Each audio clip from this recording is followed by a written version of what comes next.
What's going on, everybody? This is Thrifty, and I am the Aggressively Average Gamer.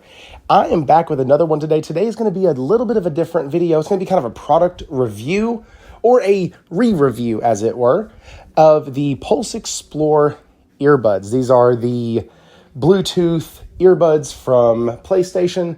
They were released, I believe, last year. I got them for Christmas.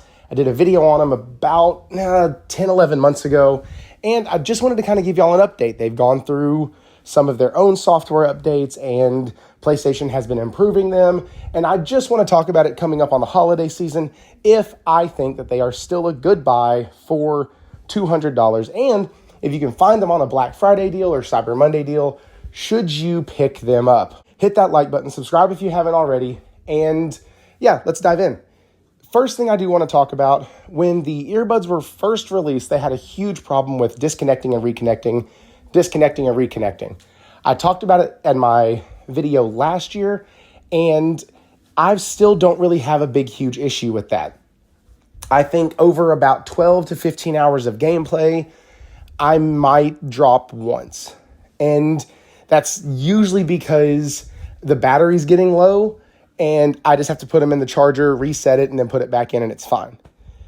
Outside of that, though, I've not really had much of an issue with them dropping out or with them not being stable or anything like that.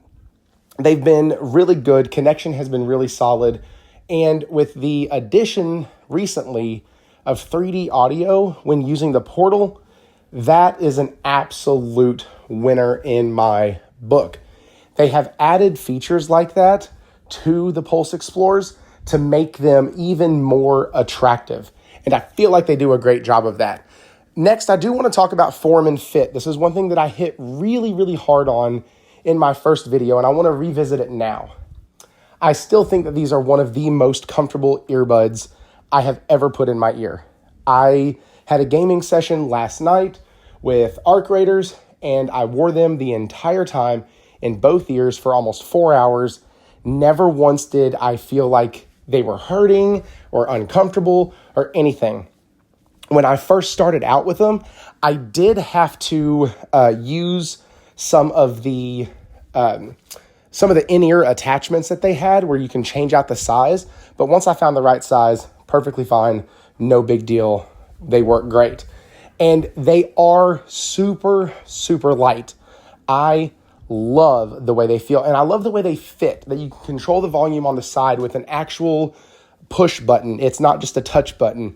I love that I get that sensory feedback so I know what I'm pressing and when I'm pressing it. I absolutely like that. I think it's great. On to battery life, because this is one thing that with any kind of wireless device, battery life is always going to be one of those sticking points. And like I said, I played for 4 hours last night, used them for about an hour this morning before this video. Before that, I probably haven't charged them in a couple, 2-3 days, and I've used them about an hour a day. It's literally what I use when I game. So if I'm gaming during the week, I'm getting about an hour a day use out of them, maybe 2, and then on the weekends, I get probably 4 to 6. And I have to charge them about once a week. So you're probably looking about 5 to 6 hours of battery life between each charge, which is honestly really, really good for what these do. Because of how they sound, because of the sound quality, which that's where this is going to lead us into, is the sound quality. The sound quality on these is great. And the fact that it can push that sound quality out of such small devices for 5-6 hours without needing to be recharged, I can't ask for anything better. The sound quality of them also gets amplified when a game like Arc Raiders comes out that has really, really amazing sound design, where you can hear things off in the distance and behind you. And when you're listening to footsteps that people come, or you're listening to art that are dropping in, or some of the drones that are coming around, you can literally pinpoint exactly where they are because of how good the 3D audio is using the Pulse Explorers. One of the things that was really rough, though, when this first started out and when I first got them, was the mic quality. I'm not going to lie, I tried to use it a couple times on a stream, and I had to swap back over to my full headset, which, as most of y'all know, I do not like wearing a headset when I game. I just don't. It's hot, it's sweaty, and I'd rather just have an earbud. And I think those are much better for what I like to do and how comfortable I like to be. And the mic quality really was hindering that. Well, recently I started using it for streams again when doing live streams from the PS5. And I was asking one of the guys from the channel, Ace, while we were playing, I was like, hey man, how does my voice sound? He goes, hey, it sounds good. And I was like, oh, cool. I'm using the Pulse Explorers. As for being an earbud, it sounds amazing. And so I am here to say that the mic has been improved through the updates and through the firmware patches. And I think that they've done a spectacular job with the mic quality. One of the other features, though, that I want to get into, it's one of the things that I really, really have come to enjoy about them. The Pulse Explorers are multi-channel Bluetooth, which basically means that while gaming, I can also be listening to a podcast from my phone. Or if my wife calls in while I'm gaming, I can pause the game, answer my phone. I still hear the music of the game in the background, but my wife and I can still have a conversation without having to swap over anything.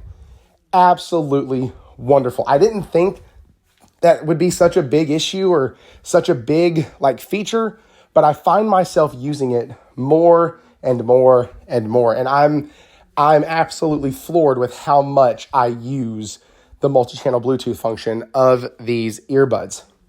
Now, let's dive into price, because the price on these is still $200. Last year, I got mine for Christmas, and my wife, I think, spent $169, $179. I think they were $180, maybe $180 plus tax. I'd have to go back and watch the video again. But I would pay that again in a heartbeat. I think they are completely worth it. I think that if you're looking for something for the PlayStation fan in your life this holiday season, these are wonderful. You will have a happy, happy person on the other end of that gift.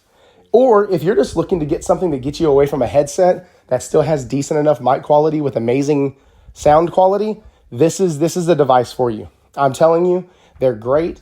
A year later, and I'm still singing their praises, and they've only gotten better. And PlayStation has shown that they're not going to just put this product out by the wayside. They're still doing patches for it. They're still doing updates.